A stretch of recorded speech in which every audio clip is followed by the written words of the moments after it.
जय जय रघुवीर समर्थ. श्रीमत दासबोध. दशक 18वा बहुजिनसी. समास 5वा करंट परीक्षा निरूपण नाम. आता समर्थ या समासात करंट म्हणजे अयोग्य, मूर्ख, अविवेकी आणि चुकीच्या स्वभावाच्या माणसांची परीक्षा कशी करावी हे सांगतात. समर्थ फक्त चांगल्या लोकांबद्दलच सांगत नाहीत, तर वाईट, धूर्त, कपटी आणि अविवेकी लोक कसे ओळखायचे हेही शिकवतात. कारण जीवनात प्रत्येकजण साधू नसतो, प्रत्येकजण प्रामाणिक नसतो. म्हणून माणसांची परीक्षा ओळखणं अत्यंत आवश्यक आहे.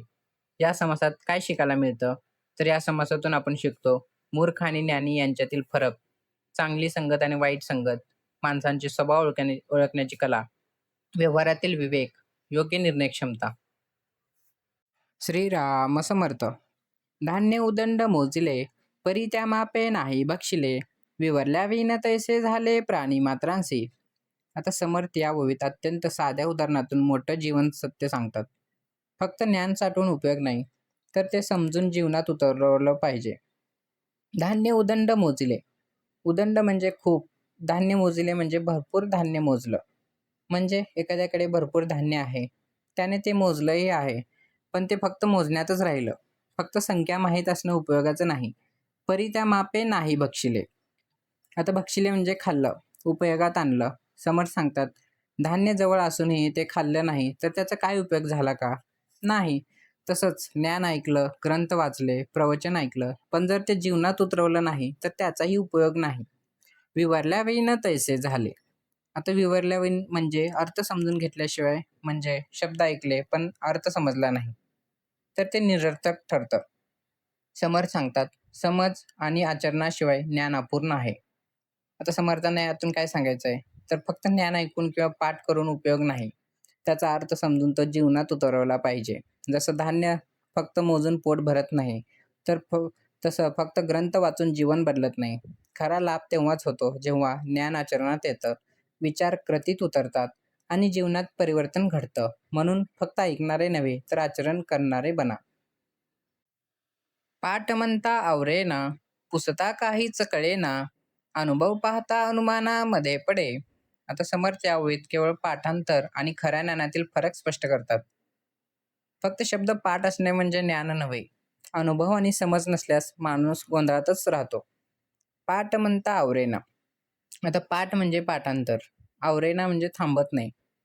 म्हणजे एखाद्याला खूप काही पाठ असतं, तो सतत बोलत राहतो, शास्त्र, ओव्या, ग्रंथ सहज समजतो. पण फक्त बोलणं म्हणजे ज्ञान नाही. पुसता काहीच कळेना. पुसता म्हणजे प्रश्न विचारल्यावर समर्थ सांगतात, जेव्हा त्याला अर्थ विचारला तेव्हा त्याला काहीच समजत नाही. म्हणजे शब्द पाठ आहेत पण अर्थ कळलेला नाही.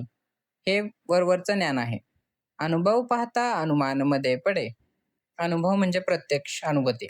अनुमान म्हणजे अंदाज, कल्पना. म्हणजे अनुभव नसल्यामुळे तो फक्त अंदाज लावत राहतो, सत्य समजत नाही. अशा माणसांचं ज्ञान अपूर्ण राहतं. आता समर्थ सांगतात, फक्त पाठांतर म्हणजे ज्ञान नाही. अर्थ समजून अनुभव घेणं आवश्यक आहे.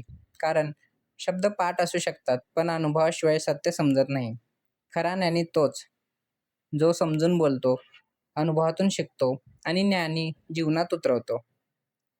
म्हणून फक्त पाठांतर नको, तर अनुभवातून ज्ञान मिळवा. शब्दरत्ने परीक्षावी, प्रत्ययाची पाहून घ्यावी, एरते अवधी सांडावी एकीकडे.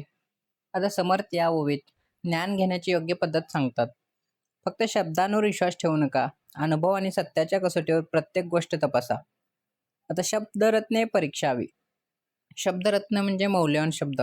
ज्ञान परीक्षावी म्हणजे तपासून पाहावे. आता समर्थ सांगतात, कोणतीही गोष्ट फक्त ऐकली म्हणून खरी मानू नका. तिची परीक्षा घ्या, विचार करा, सत्य असत्य तपासा. म्हणजे विवेक वापरा. प्रत्ययाची पाहून घ्यावी. प्रत्यय म्हणजे प्रत्यक्ष अनुभव, खात्री. म्हणजे स्वतः अनुभव घ्या, सत्याची खात्री करा, व्यवहारात पहा. कारण अनुभवाशिवाय ज्ञान पूर्ण होत नाही. एरते अवधी सांडावी एकीकडे. एर म्हणजे बाकीचं, निरुपयोगी सांडावी म्हणजे सोडून द्यावं.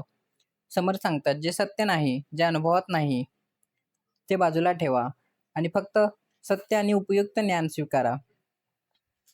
समर्थ सांगतात, प्रत्येक गोष्ट विवेकाने तपासा. फक्त ऐकून विश्वास ठेवू नका. अनुभव आणि सत्य यांच्या आधारावरच ज्ञान स्वीकारा. कारण खरे ज्ञान अनुभवातून सिद्ध होते आणि खोटं ज्ञान काळानुसार नष्ट होतं. म्हणून विवेक, अनुभव आणि सत्य यांनाच जीवनाचा आधार बनवा. नाव रूप अवघे सांडावे, मग अनुभवास मांडावे. सार असार एकीचे करावे, हे मूर्खपण. आता समर्थ रामदास स्वामी या ओळीत विवेकाचे महत्त्व सांगतात. खरे ज्ञान मिळवण्यासाठी बाह्य रूपाच्या पलीकडे जाऊन अनुभव घ्यावा लागतो. पण सार आणि असार यांच्यातील फरक न ओळखणे हे मूर्खपण आहे. आता नाव रूप अवघे सांडावे. आता नाव रूप म्हणजे बाह्य नाव आणि रूप. सांडावे म्हणजे बाजूला ठेवावं. म्हणजे फक्त बाह्य रूपावर जाऊ नका. नाव, दिखावा, बाह्य आकर्षण यात अडकू नका. कारण सत्य बाह्य रूपाच्या पलीकडे असतं. मग अनुभवास मांडावे. अनुभवास मांडावे म्हणजे प्रत्यक्ष अनुभवातून सत्य समजून घ्यावं. समर्थ सांगतात, स्वतः अनुभव घ्या, प्रत्यक्ष जाणून घ्या, आतून सत्य शोधा. फक्त ऐकून किंवा पाहून निष्कर्ष काढू नका. सार असार एकीचे करावे. आता सार म्हणजे खरे, मौल्यवान. असार म्हणजे निरर्थक, खोटे. म्हणजे चांगले आणि वाईट, सत्य आणि असत्य, योग्य आणि अयोग्य. हे सर्व एकसारखे मानणे चुकीचे आहे. विवेकाने हे फरक ओळखला पाहिजे. हे मूर्खपण. समर्थ स्पष्ट सांगतात, ज्याला सार असार ओळखता येत नाही तो विवेकीन राहतो आणि हेच खरे मूर्खपण आहे. समर्थ सांगतात, बाह्य दिखाव्याच्या पलीकडे जाऊन सत्य शोधा, अनुभवातून ज्ञान मिळवा आणि सार असार यातील फरक ओळखा. कारण विवेकाशिवाय माणूस सहज फसतो आणि सत्य असत्य एकच मानू लागतो. म्हणून जीवनात नेहमी विवेक, अनुभव आणि सत्य यांनाच महत्त्व द्या. लेखके कुळ समजवावे किंवा उगेच वाचावे, येणे दृष्टांते समजावे कोणीतरी. आता समर्थ या ओळीत ज्ञान घेताना विवेकाची आवश्यकता सांगतात. कोणताही ग्रंथ, विचार किंवा लेखन समजून घेतल्याशिवाय फक्त वाचनात अर्थ नाही. लेखके कुळ समजवावे. लेखके म्हणजे लेखक, सांगणारा. कुळ म्हणजे त्याची परंपरा, पार्श्वभूमी, विचारसरणी. आता समर्थ सांगतात, जो ज्ञान सांगतो त्याची पात्रता किंवा त्याचा हेतू समजून घ्या. म्हणजे तो अनुभवी आहे का? त्याचं जीवन योग्य आहे का? त्याच्या बोलण्यात सत्य आहे का? हे पाहणं आवश्यक आहे. किंवा उगेच वाचावे. उगेच म्हणजे विचार न करता, विनाकारण. म्हणजे काही लोक फक्त वाचतात, पण अर्थ समजून घेत नाहीत, विवेक वापरत नाहीत. अशा वाचनाचा फारसा उपयोग होत नाही. येणे दृष्टांते समजावे कोणीतरी. आता दृष्टांत म्हणजे उदाहरण. समर्थ सांगतात, योग्य उदाहरणांमधून सत्य समजून घ्या. अनुभवातून अर्थ शोधा. कारण उदाहरणामुळे कठीण गोष्ट सहज समजते आणि ज्ञान व्यवहारात उतरू लागतं. आता समर्थ सांगतात, कोणतेही ज्ञान विवेकाने स्वीकारा. सांगणाऱ्याची पात्रता किंवा अनुभव समजून घ्या आणि फक्त वाचन न करता अर्थ व अनुभव मिळवा. कारण विचाराशिवाय घेतलेलं ज्ञान अपूर्ण राहतं आणि विवेकाने घेतलेलं ज्ञान जीवन बदलतं. म्हणून अभ्यास करताना नेहमी समज, अनुभव आणि विवेक यांचा आधार घ्या. जेथे नाही समजावीस, तेथे अवघी कुसमुस. कुसो जाता वस वस वक्ता करी. आता समर्थ या ओळीत खोट्या आणि अपूर्ण ज्ञानावर प्रकाश टाकतात. जिथे खरा अर्थ आणि स्पष्ट समज नसते, तिथे फक्त गोंधळ, अस्पष्ट बोलणं आणि टाळाटाळ असते. जेथे नाही समजावीस. समजावीस म्हणजे स्पष्ट समज, नीट अर्थ समजण्याची क्षमता. म्हणजे जिथे खरं ज्ञान नाही, अर्थ समजलेला नाही, अनुभव नाही, तिथे स्पष्टता नसते. तेथे अवघी कुसमुस. कुसमुस म्हणजे अस्पष्ट बोलणं, कुजबूज, गोंधळ. समर्थ सांगतात, अशा लोकांचे बोलणं स्पष्ट नसतं. ते नीट उत्तर देऊ शकत नाहीत. फक्त शब्द फिरवत राहतात. कारण त्यांना स्वतःलाच सत्य समजलेलं नसतं. पुसो जाता वस वस वक्ता करी. आता पुसो जातं म्हणजे प्रश्न विचारल्यावर, वसवस म्हणजे घाबरणं, चाचपडणं. म्हणजे जेव्हा खोल प्रश्न विचारले जातात, तेव्हा असा वक्ता गोंधळतो, स्पष्ट उत्तर देऊ शकत नाही. कारण त्याचं ज्ञान वरवरचं असतं. समर्थ सांगतात, खरे ज्ञान नेहमी स्पष्ट आणि अनुभवयुक्त असते. अर्धवट ज्ञान असलेला माणूस प्रश्नांपासून घाबरतो आणि अस्पष्ट बोलून स्वतःला झाकण्याचा प्रयत्न करतो. म्हणून फक्त बोलणाऱ्यावर विश्वास ठेवू नका. त्याच्या ज्ञानाची स्पष्टता, अनुभव, विवेक पहा. कारण सत्य स्पष्ट असतं आणि खोटेपणा गोंधळ निर्माण करतो. नाना शब्द एकवटिले, प्रचिती न उपाव केले, परी ते अवघीची व्यर्थ गेले फळ प्रसंगी. आता समर्थ या ओळीत अनुभवाशिवाय असलेल्या ज्ञानाची मर्यादा सांगतात. फक्त मोठे मोठे शब्द आणि युक्त्या उपयोगाच्या नाहीत. प्रत्यक्ष अनुभव नसल्यास ते सगळं व्यर्थ ठरतं. नाना शब्द एकवटिले. नाना शब्द म्हणजे अनेक प्रकारचे शब्द, मोठमोठी भाषा. एकवटिले म्हणजे जमा केले. एखाद्याने खूप वाचन केलं, अनेक गोष्टी पाठ केल्या, मोठमोठे शब्द वापरले, पण हे फक्त शब्दसंग्रह आहे. प्रचितीविन उपाव केले. प्रचिती म्हणजे प्रत्यक्ष अनुभव. उपाव म्हणजे उपाय किंवा उक्ती. समर्थ सांगतात, अनुभवाशिवाय केलेले उपाय फक्त कल्पना ठरतात. कारण अनुभव नसलेलं ज्ञान स्थिर नसतं. परी त्या उगीची व्यर्थ गेले. व्यर्थ म्हणजे व्यर्थ, निरुपयोगी. म्हणजे मोठी भाषा, शास्त्र चर्चा, हुशारी दाखवणं हे सर्व उपयोगाचं नाही जर त्यामागे अनुभव नसेल तर. फळप्रसंगी. फळप्रसंग म्हणजे प्रत्यक्ष प्रसंग, व्यवहार, परीक्षा. म्हणजे खरी वेळ आली, व्यवहारात उतरायची वेळ आली, तेव्हा खोटं ज्ञान टिकत नाही. कारण संकटात फक्त अनुभवच उपयोगी पडतो.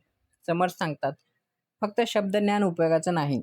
अनुभवाशिवाय केलेली बुद्धिमत्ता टिकत नाही आणि प्रत्यक्ष प्रसंगी वरवरचं ज्ञान निष्फळ ठरतं.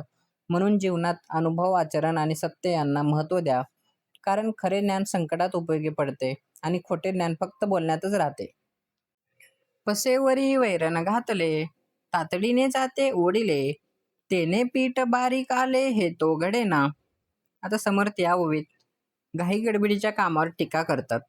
योग्य प्रक्रिया न पाळता घाईने केलेलं काम कधीच उत्तम होत नाही. पसेवरी वैरण घातले. पसेवरी म्हणजे गिरणीचा वरचा भाग, दगडावर धान्य टाकण्याची जागा. वैरण म्हणजे दळण्यासाठी टाकलेलं धान्य. म्हणजे धान्य गिरणीत टाकलं गेलं, पण योग्य पद्धतीने प्रक्रिया झाली नाही. फक्त टाकणं पुरेसं नाही, तातडीनं जाते वेढिले. तातडी म्हणजे घाई, ओढिले म्हणजे ओढून नेलं, पटकन फिरवलं. म्हणजे घाईघाईने गिरणी चालवली, योग्य वेळ दिला नाही, प्रक्रिया नीट निघाली नाही, परिणाम काम अपूर्ण राहतं. तेने पीठ बारीक आले हे तो घडेना. बारीक पीठ म्हणजे योग्य शुद्ध परिणाम. समर सांगतात, अशा घाईच्या प्रक्रियेतून उत्तम दर्जाचं पीठ तयार होणं शक्य नाही. कारण संयम नाही, पद्धत नाही, योग्य वेळ नाही. समर सांगतात, कोणतेही काम घाईने केलं तर ते नीट होत नाही. योग्य प्रक्रिया, संयम आणि वेळ आवश्यक आहे. घाईमुळे परिणाम नेहमीच अपूर्ण राहतो. म्हणून जीवनात संयम ठेवा, प्रत्येक काम पद्धतशीर करा आणि घाई टाळा. कारण उत्कृष्ट परिणाम संयमातूनच मिळतो. घाईमुळे गुणवत्ता कमी होते. घासामागे घास घातला, अवकाश नाही चावायला, अवघा बोकना भरिला पुढे कैसे. आता समर्थ या ओळीत घाई आणि अतिरेक यावर सुंदर उपमा देतात. एकदम जास्त घेणे, समजून न घेणे किंवा प्रक्रिया न करता सगळं साठवणे हे शेवटी त्रासदायक ठरतं. घासामागे घास घातला. आता घास म्हणजे अन्नाचा तुकडा. घासामागे घास म्हणजे एकामागून एक घाईने खाणं, न थांबता खाणं, घाईने काम करणं, विचार न करता कृती करणं हे अतिरेकाचं लक्षण आहे. अवकाश नाही चावायला. अवकाश म्हणजे वेळ, संधी. चावायला म्हणजे नीट समजून घेणे, प्रक्रिया करणे. म्हणजे घाई इतकी आहे की विचार करायला वेळच नाही, समजून घेण्याची संधी नाही. परिणाम म्हणजे अपूर्ण समज आणि त्रास. अवघा बोकना भरिला. बोकना म्हणजे तोंड, मुख. भरला म्हणजे भरून गेला. म्हणजे तोंड पूर्ण भरून गेलं. जास्त प्रमाणात गोष्टी साठल्या आहेत. पण फक्त भरलेलं असून उपयोग नाही. पुढे कैसे? हा प्रश्न आता पुढे काय? म्हणजे इतकं भरून ठेवलं, पण ना नीट समजलं ना पचवलं. आता पुढे जाणं कठीण होतं. समर्थ सांगतात, घाईघाईनं आणि अतिरेकानं काहीही केलं तर त्याचा उपयोग होत नाही. ज्ञानही नीट समजून, थांबून आत्मसात केलं पाहिजे. नाहीतर फक्त भार वाढतो, पण उपयोग होत नाही. म्हणून जीवनात संयम ठेवा, प्रत्येक गोष्ट समजून घ्या, अतिरेक टाळा. कारण समजून घेतलेलं ज्ञान उपयोगी ठरतं, घाईनं घेतलेलं ज्ञान भार बनतं. ऐका फडणीसीचे लक्षण, विरंग जाऊ नेदिक्षण, समस्तांचे अंतकरण सांभाळीत जावे. समर्थ या ओवीत उत्तम प्रशासक, व्यवस्थापक कसा असावा हे सांगतात. जो माणूस लोकांचे मन, वेळ आणि परिस्थिती समजून घेतो तोच खरा कुशल अधिकारी असतो. ऐका फडणीसीचे लक्षण. फडणीस म्हणजे व्यवस्थापक, कारभार पाहणारा अधिकारी. लक्षण म्हणजे गुणधर्म. म्हणजे चांगल्या प्रशासकाचे गुण काय आहेत, तो कसा वागतो हे समर्थ सांगतात. विरंग जाऊ नेदिक्षण. विरंग म्हणजे रिकामपणा, निष्क्रियता. नेदिक्षण म्हणजे एकही क्षण होऊ देत नाही. म्हणजे उत्तम अधिकारी कधीही वेळ वाया घालवत नाही. तो नेहमी कार्यरत असतो. निष्क्रियता त्याच्याकडे नसते. म्हणजे वेळेचा उत्तम उपयोग करतो. समस्तांचे अंतकरण सांभाळीत जावे. अंतकरण म्हणजे मन, भावना, अंतर्मन. समस्त म्हणजे सर्व लोकांच्या भावना समजून घ्या. कोणाचंही मन दुखावू नका. सर्वांशी समतोल ठेवून वागा. खरा नेता लोकांच्या मनाचा विचार करतो. समर्थ सांगतात, चांगला व्यवस्थापक किंवा नेता तोच जो वेळ वाया घालवत नाही, सतत कार्यक्षम असतो आणि लोकांच्या भावना समजून घेतो. म्हणून जीवनात वेळेचे मूल्य समजून घ्या, इतरांच्या भावना समजून वागा आणि जबाबदारीने कार्य करा. कारण कार्यक्षमतेसोबत सहानुभूती असेल तरच खरा यशस्वी माणूस ठरतो. सूक्ष्म नामे सुखे घ्यावी, तितके रूपे ओळखावी, ओळखून समजवावी श्रोतयासी. आता समर्थ यावेत ज्ञान सांगण्याची योग्य पद्धत सांगतात. सूक्ष्म तत्वे समजून घेताना त्यांची रूपे ओळखून स्पष्ट करून श्रोत्यांना समजावून सांगावे. सूक्ष्म नामे सुखे घ्यावी. सूक्ष्म म्हणजे गूढ खोल अर्थाचे. नामे म्हणजे शब्द संज्ञा. सुखे घ्यावी म्हणजे सहजतेने समजून घ्यावी. म्हणजे गूढ ज्ञानही शांतपणे समजून घ्या. घाई न करता त्याचा अर्थ जाणून घ्या. मन स्थिर ठेवून अभ्यास करा. म्हणजे गूढ गोष्टीही सहजतेने आत्मसात करा. तितके रूपे ओळखावी. रूपे म्हणजे विविध स्वरूपे, प्रकार. ओळखावी म्हणजे ओळखणे. म्हणजे एकाच तत्वाचे अनेक पैलू असतात, त्यांची ओळख करून घ्या. प्रत्येक रूप समजून घ्या. कारण एकच सत्य विविध प्रकारे प्रकट होतं. ओळखून समजवावी श्रोतेयासी. आता श्रोतेयासी म्हणजे ऐकणाऱ्यांना म्हणजे जे काही तुम्ही शिकलात ते फक्त स्वतःपुरते ठेवू नका. इतरांना स्पष्टपणे समजावून सांगा. खरा ज्ञानी तोच जो समजतो आणि समजावतो. समर्थ सांगतात, गूढ ज्ञान समजून घ्या, त्याचे विविध पैलू ओळखा आणि ते इतरांना स्पष्टपणे समजावून सांगा. म्हणून शिकताना समज वाढवा, शिकवताना स्पष्टता ठेवा आणि ज्ञान वाटत राहा. कारण समजलेलं ज्ञानच इतरांना समजावता येणं आणि ज्ञान वाटल्यानेच ते वाढतं. समशा पुरता सुखी होती, श्रोते अवघे आनंदती, अवघे क्षण क्षणावंदिते गोसावियासी. समर्थ रामदास स्वामी या सत्संग आणि प्रवचनाचा परिणाम सांगतात. योग्य रीतीने सांगितलेले ज्ञान श्रोत्यांना आनंद देते आणि त्यांना भक्तिभावाने प्रेरित करते. समशा पुरता सुखी होती. समशा म्हणजे समास, प्रवचन, निरूपण. पुरता म्हणजे पूर्ण होताच. म्हणजे जेव्हा समास प्रवचन संपतं तेव्हा सर्वजण शांत आणि तृप्त होतात. कारण ज्ञानामुळे मन समाधीन होतं. श्रोते अवघे आनंदते. श्रोते म्हणजे ऐकणारे लोक. म्हणजे सर्व श्रोते आनंदित होतात. त्यांच्या मनाला समाधान मिळतं. त्यांना नवीन दृष्टी मिळते. खऱ्या ज्ञानामुळे मन प्रसन्न होतं, भार हलका होतो. अवघे क्षण क्षणावंदिते गोसावियासी. क्षण क्षणा म्हणजे प्रत्येक क्षणी. वंदिते म्हणजे वंदन करतात. गोसावी म्हणजे संत, गुरु, साधू. म्हणजे श्रोते सतत संतांना नमस्कार करतात, कृतज्ञता व्यक्त करतात, भक्तिभाव वाढतो. कारण ज्ञानाने हृदय परिवर्तन होते. समर्थ सांगतात, खरे ज्ञान ऐकल्यावर मन शांत आणि आनंदी होते. श्रोत्यांमध्ये भक्ती आणि कृतज्ञता वाढते आणि संतांविषयी आदर निर्माण होतो. म्हणून चांगलं ज्ञान ऐका, सत्संगात सहभागी व्हा आणि मनात भक्तिभाव वाढवा. कारण ज्ञान आनंद देतं आणि आनंद भक्तीत रूपांतरित होतं. समशा पुरता वंदिते, समशा न पुरता निंदिते, गोसावी चिनचिन करीती कोण्या हिशोबे. आता समर्थ यावेळी लोकांच्या चंचल वृत्तीवर प्रकाश टाकतात. एकच व्यक्ती किंवा संत यांना लोक त्यांच्या सोयीनुसार कधी वंदन करतात तर कधी निंदा करतात. समशा पुरता वंदिते. समशा म्हणजे प्रवचन, समास, संतांचे कार्य. पुरता म्हणजे पूर्ण झाल्यावर. म्हणजे जेव्हा प्रवचन मनासारखं वाटतं तेव्हा लोक स्तुती करतात, संतांना वंदन करतात. कारण सोयीप्रमाणे लोकांचा आदर वाढतो. समशा न पुरता निंदिते. न पुरता म्हणजे न आवडल्यास, अपेक्षेप्रमाणे न झाल्यास. म्हणजे जर प्रवचन मनासारखं नसेल तर लगेच निंदा सुरू होते, टीका केली जाते, लोकांची वृत्ती बदलते. गोसावी चिनचिन करीती कोण्या हिशेबे. आता गोसावी म्हणजे संत, साधू. चिनचिन म्हणजे कुरकुर, तक्रार, टीका. कोण्या हिशेबे म्हणजे कशाच्या आधारावर. म्हणजे लोक संतांवर टीका करतात, त्यांना नीट समजावून न घेता बोलतात आणि विचार न करता आरोप करतात. समर्थ विचारतात, हे कोणत्या न्यायाने, कोणत्या आधारावर. समर्थ सांगतात, लोकांची वृत्ती स्थिर नसते, ते सोयीप्रमाणे स्तुती किंवा निंदा करतात. पण संतांचे कार्य स्थिर आणि सत्य असते. म्हणून इतरांच्या मतांवर पूर्ण अवलंबून राहू नका.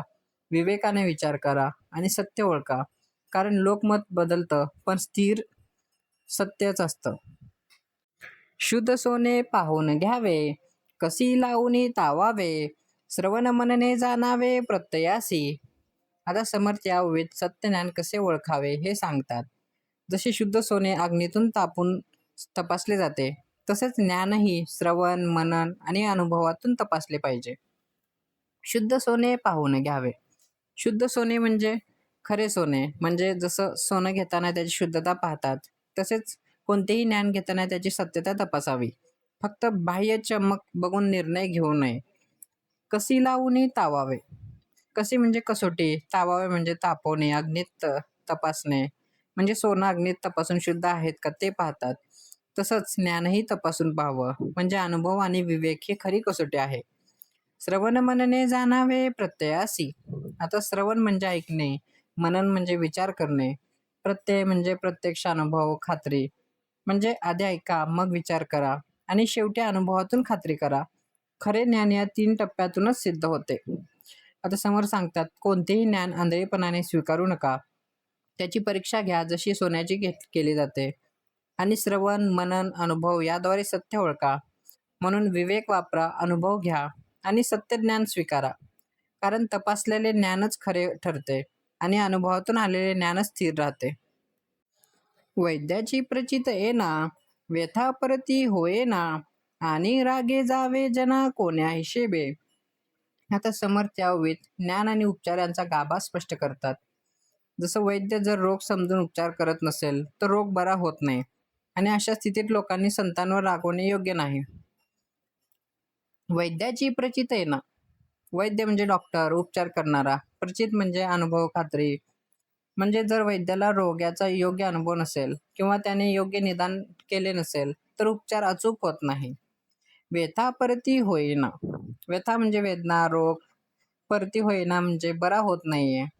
म्हणजे योग्य उपचार न झाल्यास रोग कमी होत नाही, वेदना कायम राहतात, कारण उपचार अपूर्ण किंवा चुकीचा आहे. आणि रागे जावे जना कोण्या हिशोबे. रागे जावे म्हणजे राग करणे, जना म्हणजे लोक. जर काही अपेक्षेप्रमाणे घडलं नाही तर लोक रागावतात, टीका करतात. समर्थ विचारतात, अशा रागाला कोणता आधार आहे, कोणत्या न्यायाने. समर्थ सांगतात, अज्ञान किंवा अपूर्ण ज्ञानामुळे परिणाम चुकीचा होऊ शकतो, पण त्यासाठी लगेच दोष देणे योग्य नाही. समजून घेऊनच निर्णय घ्यावा. म्हणून परिस्थिती समजून घ्या, घाईने दोषारोप करू नका, विवेकाने विचार करा. कारण अपूर्ण ज्ञानाने गैरसमज होतो आणि गैरसमजामुळे राग निर्माण होतो.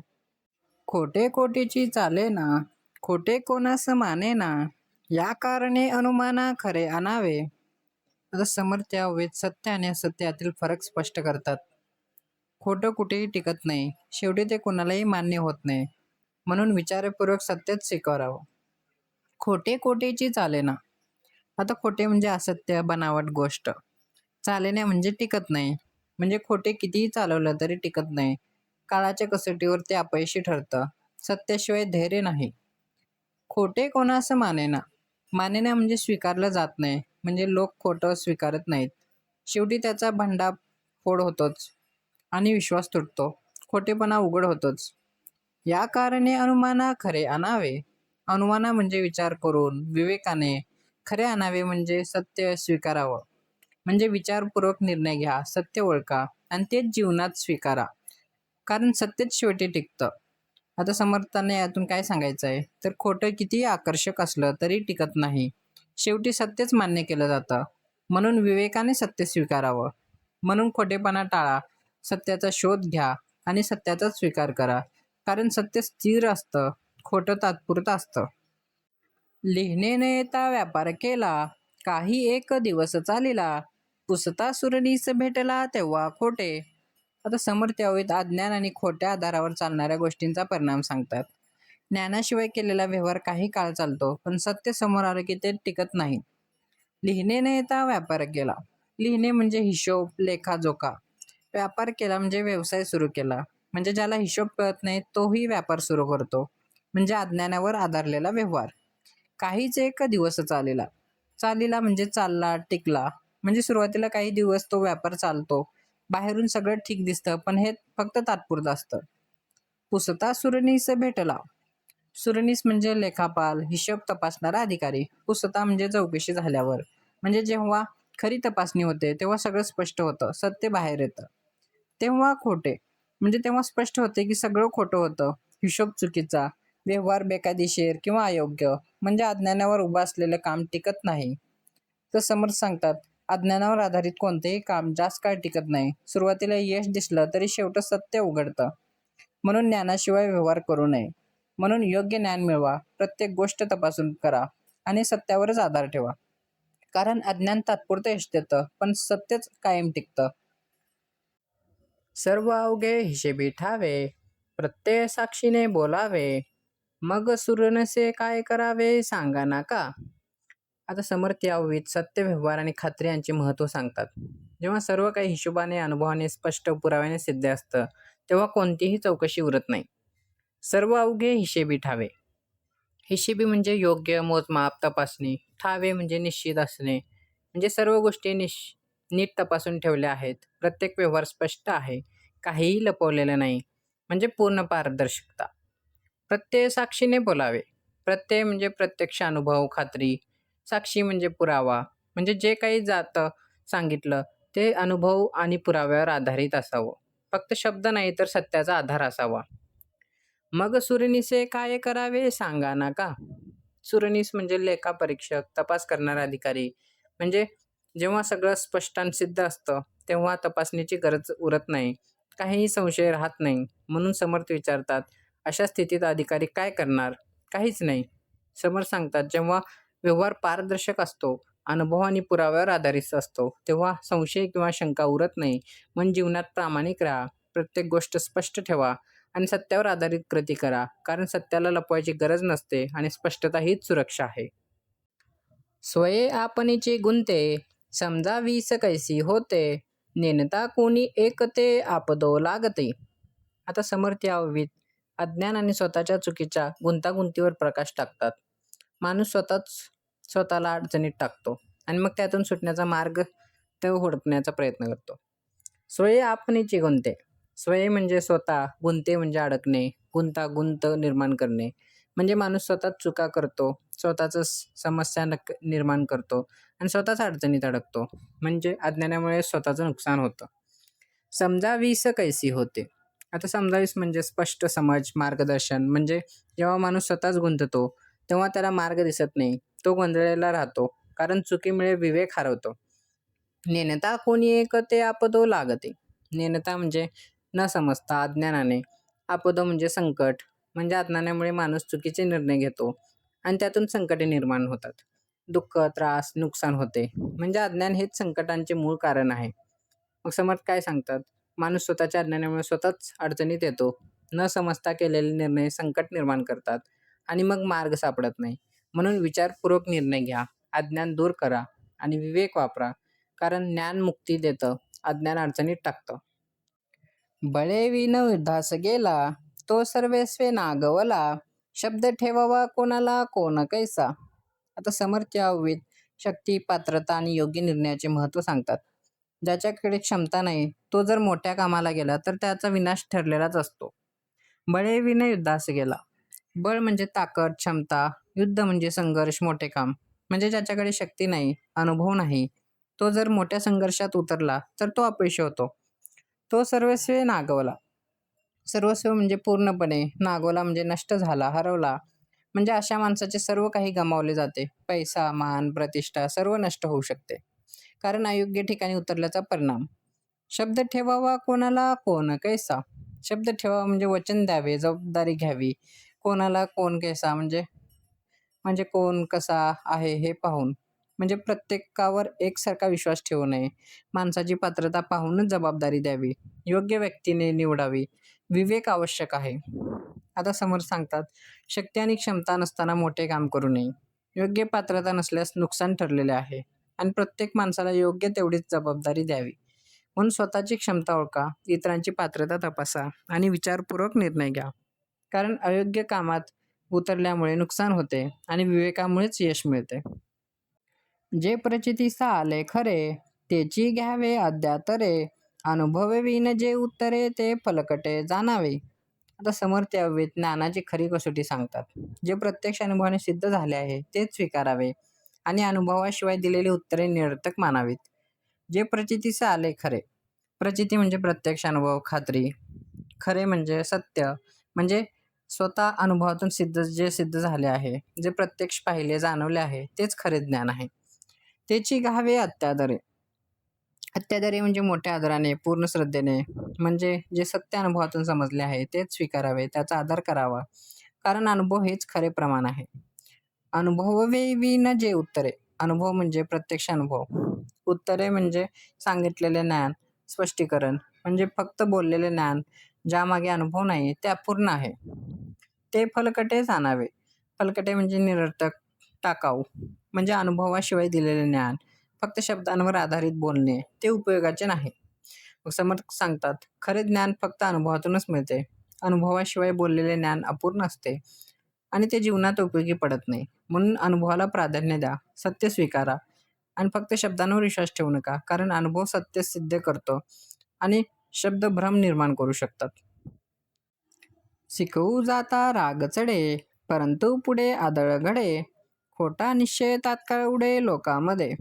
आता समर्थ या ओवीतून अज्ञानातून केलेले शिक्षण आणि चुकीच्या निश्चयावर प्रकाश टाकतात.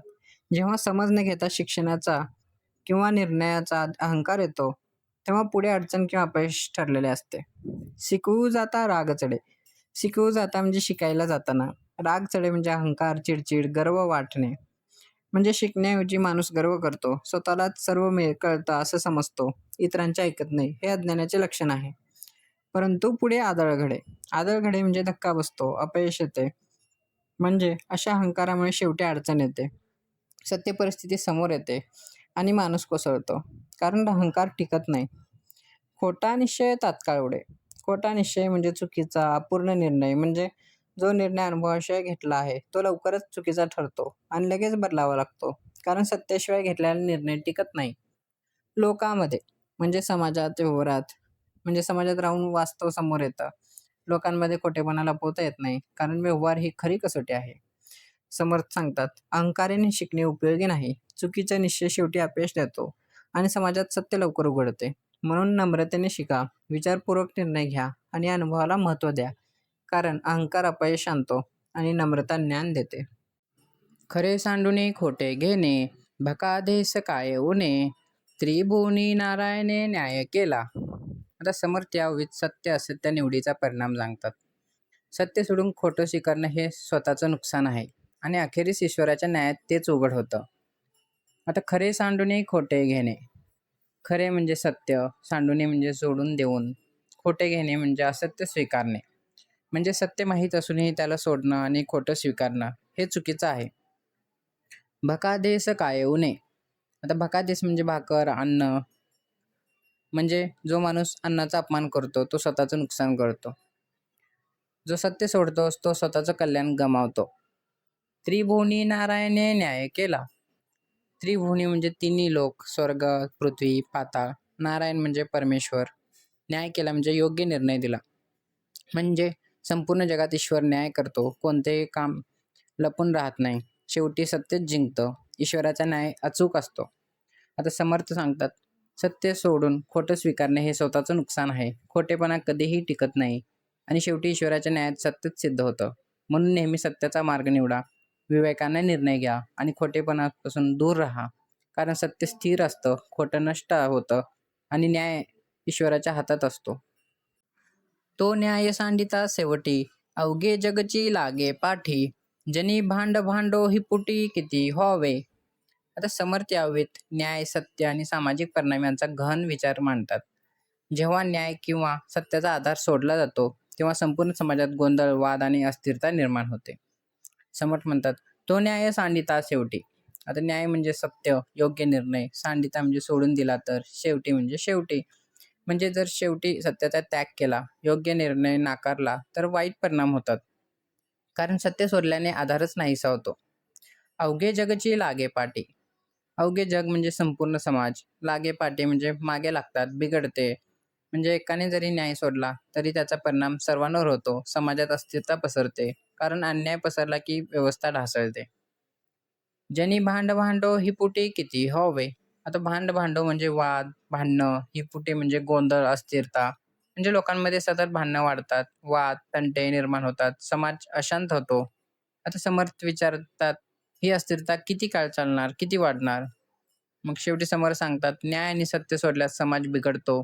अन्यायामुळे वाद, गोंधळ आणि अस्थिरता वाढते आणि संपूर्ण व्यवस्था प्रभावित होते. म्हणून नेहमी सत्य आणि न्यायाचा आधार ठेवा. निर्णय विचारपूर्वक घ्या आणि समाजात शांतता राखा. कारण न्याय समाजाचा पाया आहे आणि अन्याय त्याचा विनाश करतो. अन्याये बहुतास पुरवले, हे देखिले ना ऐकिले, वेडे उगेची भरी भरले असत्याचे. आता समर्थ यावेत अन्याय आणि असत्याचा समाजावर होणारा परिणाम सांगतात. जेव्हा अन्याय वाढतो तेव्हा असत्याचा प्रभाव लोकांमध्ये पसरतो आणि समाज गोंधळलेला होतो. आता अन्याय बहुतास पुरवले. अन्याय म्हणजे काय? अन्यायाने, चुकीच्या मार्गाने. बहुतास म्हणजे अनेक लोकांना. पुरवले म्हणजे पोसले गेले, वाढवले गेले. म्हणजे अन्यायामुळे काही लोक वाढतात. चुकीच्या मार्गावरचा फायदा घेतला जातो. सत्य बाजूला राहते. म्हणजे असत्याला आधार मिळतो. हे देखील ना ऐकले. म्हणजे हे ना पाहिलं, ना ऐकलं गेलं. म्हणजे अशा गोष्टी दुर्मिळ किंवा अनैतिक आहेत, तरीही त्या घडतात. लोक आश्चर्याने पाहतात. म्हणजे अन्याय इतका वाढतो की तो अविश्वसनीय वाटतो. वेडे उगीचे भरी भरिले असत्याचे. वेडे म्हणजे अज्ञान, गोंधळलेले लोक. उगीचे भरी भरले म्हणजे विनाकारण भरून गेलेले. असत्याचे म्हणजे खोटेपणाने. म्हणजे अज्ञानी लोक खोटेपणाने भरून जातात. विचार न करता असत्य स्वीकारतात आणि समाज गोंधळतो. कारण अज्ञान आणि असत्य मिळून सामाजिक गोंधळ निर्माण होतो. समर्थाने एवढा संदेश द्यायचा आहे, अन्यायामुळे असत्याला प्रोत्साहन मिळते. अज्ञानामुळे लोक खोटं स्वीकारतात आणि त्यामुळे समाजात गोंधळ निर्माण होतो. म्हणून सत्याचा आधार ठेवा, अन्यायाला विरोध करा आणि विवेकाने विचार करा. कारण सत्य समाजाला स्थिर ठेवते आणि असत्य त्याला ढासळते. असत्य म्हणजे त्याची पाप, सत्य जाणावे स्वरूप, दोहीमध्ये साक्षेप कोणाचा करावा. आता समर्थ यावीत सत्य असत्याचा मूलभूत विवेक स्पष्ट करतात. असत्य हेच पाप आहे आणि सत्य हेच अंतिम स्वरूप आहे. म्हणून दोन्हीपैकी कोणाची निवड करायचे हे ठरवणे आवश्यक आहे. असत्य म्हणजे त्याची पाप. असत्य म्हणजे खोटेपणा, त्याची पाप म्हणजे तेच पाप आहे. म्हणजे खोटं बोलणं, चुकीचं वागणं, फसवणूक करणं हे सर्व पाप आहे. सत्य जाणावे स्वरूप. सत्य म्हणजे खरं, शाश्वत. स्वरूप म्हणजे मूळ तत्व, खरी ओळख. म्हणजे सत्य हेच जीवनाच्या खऱ्या अर्थाने स्वरूप आहे. तेच टिकणारं आहे, तेच अंतिम आहे. कारण सत्यच स्थिर आणि शुद्ध असतं. दोहीमध्ये साक्षेप कोणाचा करावा? दोहीमध्ये म्हणजे सत्य आणि असत्य. साक्षेप म्हणजे निवड, निर्णय. म्हणजे सत्य आणि असत्य दोन्ही समोर आहेत. आता निवड करायची आहे. कोणता मार्ग स्वीकारायचा? आता समर्थ सांगतात, विवेकाने सत्याची निवड करा. समर्थांना काय संदेश द्यायचा आहे? असत्य हे पाप आहे. सत्य हेच जीवनाचं मूळ आहे आणि माणसाने नेहमी सत्याची निवड करावी. म्हणून खोटेपणा टाळा, सत्याचा मार्ग स्वीकारा आणि विवेकाने निर्णय घ्या. कारण सत्य टिकतं, असत्य नष्ट होतं. मायेमध्ये बोलणे चालणे साचे, माया नसता बोलणे कैचे, या कारणे निशब्दाचे मूळ शोधावे. आता समर्थ यावेत माया म्हणजे काय? भ्रम, जगत व्यवहार आणि त्यातील अनुभव यांचा विचार स्पष्ट करतात. हे सर्व बोलणे चालणे हे मायेच्या आधारावर आहे. माया नसल्यास हे व्यवहारच उरत नाहीत. म्हणून मौन स्वरूप सत्याचा शोध घ्यावा. मायेमध्ये बोलणे चालणे साचे. आता माया म्हणजे जगाचा भ्रम, दिसणारे जग. साचे म्हणजे खरे वाटणारे, अनुभवास येणारे.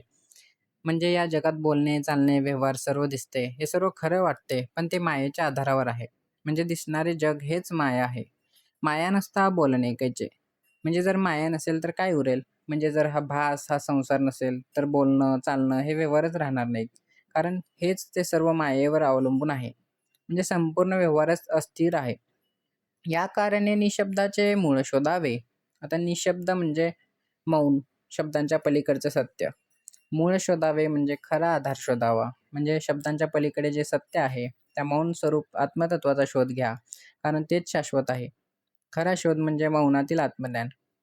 समर्थ सांगतात, हे जग मायेवर आधारित आहे. सर्व व्यवहार तात्पुरते आहेत. म्हणून शब्दांच्या पलीकडचं सत्य शोधा. म्हणून भासावर विश्वास ठेवू नका. आत्मज्ञानाकडे वळा आणि मौनातील सत्य समजून घ्या. कारण माया बदलते, पण आत्मतत्व शाश्वत आहे. वाचांश जाणून सांडावा, लक्षांश विवरून घ्यावा, या कारणे निशब्द मुळाचं गोवा आढळे ना. आता समर्थ यावेत भाषेच्या मर्यादा आणि खऱ्या ज्ञानाचा शोध सांगतात. शब्दांच्या बाह्य अर्थाला सोडून त्यामागचा सूक्ष्म व खरा अर्थ समजून घेतल्यास मौन स्वरूप सत्य उघड होते. वाचांश जाणून सांडावा वाचांश म्हणजे शब्दांचा सरळ बाह्य अर्थ. सांडावा म्हणजे सोडून द्यावा. म्हणजे फक्त शब्दांच्या पातळीवर अडकू नका. जे दिसतं तेच सत्य मानू नका. बाह्य अर्थ सोडून द्या, कारण शब्द हे मर्यादित असतात. लक्षांश विवरून घ्यावा. लक्षांश म्हणजे सूचक, अंतर्गत अर्थ. विवरून म्हणजे खोल विचार करून. घ्यावा म्हणजे स्वीकारावा. म्हणजे शब्दांच्या मागचा खरा अर्थ शोधा, खोल विचार करा आणि सूक्ष्म तत्व समजून घ्या. कारण खरं ज्ञान सूक्ष्म अर्थात असतं. या कारणे निशब्द मुळाचा गोवा आढळेना. निशब्द म्हणजे मौन, शब्दांच्या पलीकडचं सत्य. मूळ म्हणजे अंतिम तत्व, आत्मस्वरूप. गोवा म्हणजे अनुभव, शोध. आढळेना म्हणजे लपून राहत नाही. म्हणजे जेव्हा आपण सूक्ष्म अर्थ समजतो, तेव्हा मौनातील आत्मतत्व उघड होतं. ते कुठेही लपलेलं राहत नाही. खरा अनुभव शब्दांच्या पलीकडचा आहे. मग समर्थ सांगतात, फक्त शब्दांच्या अर्थावर थांबू नका. त्यामागचा सूक्ष्म अर्थ शोधा आणि मगच खरे आत्मज्ञान मिळते. म्हणून विवेकाने विचार करा, खोल अर्थ समजून घ्या आणि मौन स्वरूप सत्य ओळखा. कारण शब्द मर्यादित आहेत, पण सत्य अमर्याद आहे. अष्टधा प्रकृती पूर्वपक्ष सांडून अलक्षी लावावे लक्ष. मननशील परमदक्ष तोची जाणे. आता समर्थ या ओवीत आत्मज्ञानाचा मार्ग सांगतात. सृष्टीच्या स्थूल प्रकृतीकडे न अडकता मनाला सूक्ष्म व अलक्ष्य तत्वाकडे वळवून सातत्याने मनन करणारा व्यक्तीच खरे ज्ञान जाणतो. अष्टधा प्रकृती पूर्वपक्ष. अष्टधा प्रकृती म्हणजे 8 प्रकारची स्थूल सृष्टी, मूल प्रकृती.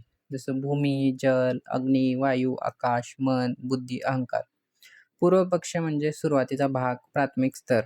म्हणजे ही दिसणारी सृष्टी, तिचे सर्व घटक हे सर्व प्राथमिक आणि बदलणारे आहेत. म्हणजे हे अंतिम सत्य नाही. सांडूनी अलक्ष्य लावावे लक्ष. सांडून म्हणजे सोडून देऊन, अलक्ष्य म्हणजे अदृश्य सूक्ष्म इंद्रियांच्या पलीकडचं, लक्ष म्हणजे ध्यान, लक्ष केंद्रित करणं. म्हणजे स्थूल जग सोडून द्या आणि सूक्ष्म आत्मतत्वावर लक्ष केंद्रित करा. खरं सत्य अदृश्य आहे. मननशील परमदक्ष तोची जाणे. आता मननशील म्हणजे सतत विचार करणारा, परमदक्ष म्हणजे अत्यंत जागरूक, तोची जाणे म्हणजे तोच खरे जाणतो. म्हणजे जो सतत विचार करतो, जो जागरूक असतो आणि सूक्ष्म तत्वावर मन ठेवतो, तोची खरा ज्ञानी आहे. समर्थ सांगतात, स्थूल जग हे बदलणारे आणि प्राथमिक आहे. खरे ज्ञान सूक्ष्म आत्मतत्वात आहे आणि ते फक्त मननशील व्यक्तीलाच कळते. म्हणून बाह्य गोष्टींमध्ये अडकू नका. आत्मचिंतन करा आणि सूक्ष्म तत्वाचा शोध घ्या. कारण स्थूल बदलते, सूक्ष्म शाश्वत आहे. नाना भूस आणि कण एकचे हानने अप्रमाण. रस चोवडिया कोण शहाणा सेवी. आता समर्थ या ओवीत विवेक आणि निवड याचे महत्त्व सांगतात. चांगले आणि वाईट एकसारखे समजणे हे अज्ञान आहे. शहाणा माणूस नेहमी सार निवडतो. नाना भूसा आणि कण. आता भूस म्हणजे भुसी, टरफल, निरुपयोगी भाग. कण म्हणजे धान्य, उपयुक्त भाग. म्हणजे धान्य 2 गोष्टी असतात. भुसी टाकाऊ, कण उपयुक्त. म्हणजे चांगले आणि वाईट एकत्र असतं. एकची हाणणे अप्रमाण. एकचे हाणणे म्हणजे एकसारखे समजणे, अप्रमाण म्हणजे चुकीचे, अयोग्य. म्हणजे भुसे आणि धान्य एकसारखे मानणे चुकीचं आहे. दोन्हीची किंमत वेगवेगळी आहे. कारण विवेकाशिवाय निर्णय चुकतो. रस चोवडिया कोण शहाणा सेवी. रस म्हणजे सार, उत्तम भाग. चवडिया म्हणजे चोखंदपणे निवडणारा. शहाणा म्हणजे शहाणा माणूस. सेवी म्हणजे स्वीकारतो, वापरतो. म्हणजे शहाणा माणूस नेहमी सार निवडतो. तो टाकाऊ भाग सोडून देतो आणि फक्त उपयोगी गोष्ट घेतो. म्हणजे विवेकपूर्ण निवड हेच ज्ञान आहे. आता समर्थ सांगतात, चांगले आणि वाईट एकसारखे नाही. विवेकाने निवड करणे आवश्यक आहे. शहाणा माणूस नेहमी सार स्वीकारतो. म्हणून जीवनात योग्य चुकीचा फरक ओळखा. विवेक वापरा आणि उत्तम गोष्टी निवडा. कारण विवेक यश देतो आणि अंधविश्वास भ्रम निर्माण करतो. पिंडी नित्या नित्य विवेक. ब्रह्मांडी सारा सार अनेक. सकळ शोधनिया एक सार घ्यावे. आता समर्थ या ओवीत विवेक बुद्धीचा उपयोग सांगतात. माणसाने स्वतःमध्ये आणि संपूर्ण विश्वात सतत, नित्य अनित्य, सार असार याचा विवेक करून शेवटी सार तत्व स्वीकारावे. आता पिंडी नित्या नित्य विवेक. पिंड म्हणजे शरीर, व्यक्ती, स्वतः. नित्य म्हणजे शाश्वत आणि तात्पुरते. विवेक म्हणजे योग्य अयोग्य ओळखण्याची बुद्धी. म्हणजे स्वतःच्या जीवनात काय टिकणार आहे आणि काय तात्पुरतं आहे हे ओळखणं म्हणजे खरा विवेक. कारण शरीरातच आत्मज्ञानाची सुरुवात होते. ब्रह्मांडी सारा सार अनेक. आता ब्रह्मांड म्हणजे संपूर्ण विश्व. सारासार म्हणजे चांगलं आणि वाईट, उपयुक्त आणि निरुपयोगी. म्हणजे जगातील सर्वत्र चांगले वाईट मिसळलेले आहे. प्रत्येक गोष्टीत सार आणि असार दोन्ही असतात. म्हणून विवेक आवश्यक आहे. सकळ शोधनिया एकसार घ्यावे. सकळ शोधनिया म्हणजे सर्व काही तपासून, एकसार म्हणजे फक्त मुख्य तत्व, घ्यावे म्हणजे स्वीकारावे. म्हणजे सर्व गोष्टींचा अभ्यास करा, पण शेवटी फक्त उपयुक्त आणि शाश्वत तत्व घ्या. कारण खरे ज्ञान म्हणजे निवड. समोर सांगतात, जीवनात सर्व काही सारखे नसते. विवेकाने नित्य अनित्य ओळखावे आणि शेवटी फक्त सार तत्व स्वीकारावे. म्हणून विचारपूर्वक निर्णय घ्या, फालतू गोष्टी सोडा आणि महत्वाचे तत्व स्वीकारा. कारण विवेक जीवनाला दिशा देतो आणि सार निवडल्यानेच प्रगती होते. मायेकरिता कोणी एक, अन्वय आणि वितरेक, ते माया नसता विवेक कैसा करावा. आता समर्थ या ओवीत माया आणि विवेक यांचा गूढ संबंध स्पष्ट करतात. जगातील अन्वय व्यतिरिक्त जोडणे आणि वेगळे करणे हे सर्व मायेवर आधारित आहे. जर माया नसेल तर विवेक कसा राहील? मायेकरिता कोणी एक, अन्वय आणि वितरेक. आता माया म्हणजे जगाचा भास, व्यावहारिक संसार. अन्वय म्हणजे जोडणे, संबंध लावणे. वितरेक म्हणजे वेगळे करणे, भेद करणे. म्हणजे आपण जे काही संबंध जोडतो आणि जे वेगळं करतो हे सर्व मायेच्या आधारावर आहे. कारण जग दिसते म्हणूनच भेद समजतो. ते माया नसता विवेक कैसा करावा. विवेक म्हणजे योग्य अयोग्य, सत्य असत्य ओळखणे. म्हणजे जर मायाच नसेल तर भेद कसा ओळखणार, विवेक कसा वापरणार? याचा अर्थ विवेक हा देखील अनुभवाच्या जगावर आधारित आहे. आता समोर सांगतात, भेद, तुलना, विवेक हे सर्व व्यवहारातच घडते. माया म्हणजे अनुभवाचे क्षेत्र आणि त्यातूनच ज्ञानाचा प्रवास सुरू होतो. म्हणून व्यवहार नाकारू नका, पण त्यामागचं सर्व सत्य ओळखा आणि मायेच्या पलीकडचं तत्व शोधा. कारण माया मार्ग आहे आणि आत्मज्ञान लक्ष आहे. तत्वे तत्व सर्व शोधावे, महावाकी प्रवेशावे, आत्मनिवेदने पावावे समाधान. आता समर्थ यावीत आत्मज्ञानाचा स्पष्ट मार्ग सांगतात. सर्व तत्वांचा शोध घेऊन, शास्त्रातील महावाक्यांचा अर्थ समजून आणि स्वतःला पूर्णपणे समर्पित करूनच खरे समाधान मिळते. तत्वे तत्व सर्व शोधावे. आता तत्वे म्हणजे मूलभूत सिद्धांत, सूक्ष्म तत्व. सर्व शोधावे म्हणजे पूर्णपणे तपासावे आणि मग शोधावे. म्हणजे जगातील प्रत्येक गोष्टींचा मूलभूत शोध घ्या. बाह्य रूपावर न थांबता अंतर्मुख व्हा. प्रत्येक गोष्टीमागचं सत्य समजून घ्या, कारण सत्य हे तत्वात लपलेलं असतं. महावाक्य प्रवेशावे.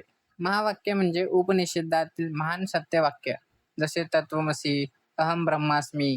प्रवेशावे म्हणजे त्यात मनाने प्रवेश करणे, समजून घेणे. म्हणजे शास्त्रातील उच्च तत्व समजून घ्या. त्याचा केवळ अर्थ नाही तर अनुभव घ्या. त्यात मन लावून बुडून जा. कारण शब्द नव्हे, अनुभव हेच ज्ञान आहे. आत्मनिवेदने पावावे समाधान. आत्मनिवेदन म्हणजे स्वतःला पूर्णपणे समर्पित करणे. समाधान म्हणजे शांतता, पूर्ण तृप्ती. म्हणजे अहंकार सोडून स्वतःला ईश्वराला अर्पण करा. स्वतःला विसर्जित करा. तेव्हाच खरे समाधान मिळते. कारण अहंकारच असमाधानाचे मूळ आहे. समर्थ सांगतात, तत्वज्ञान समजून घ्या, शास्त्रातील उच्च सत्य आत्मसात करा आणि अहंकार सोडून आत्मसमर्पण करा.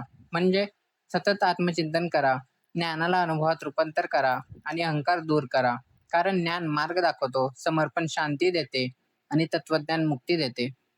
इति श्रीदासबोधे गुरुशिष्य संवादे करंट परीक्षा निरूपण नाम समास 5वा.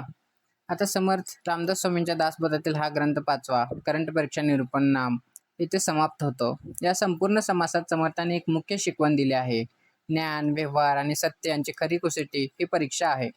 जे अनुभवाशिवाय अज्ञानावर किंवा फक्त 2 शब्दांवर आधारित असतं ते टिकत नाही आणि जे अनुभव, विवेक, सत्यावर आधारित असतं तेच अंतिम ठरतं. तर यामधून समर्थांना काय संदेश द्यायचा आहे? फक्त शब्द ज्ञानावर विश्वास ठेवू नका. प्रत्येक गोष्ट विवेकाने आणि अनुभवाने तपासावी. खोटेपणा तात्पुरता असतो, सत्यच शाश्वत असतं. जीवनात परीक्षा हीच खरी शहाणपणाची कसोटी आहे. जय जय रघुवीर समर्थ.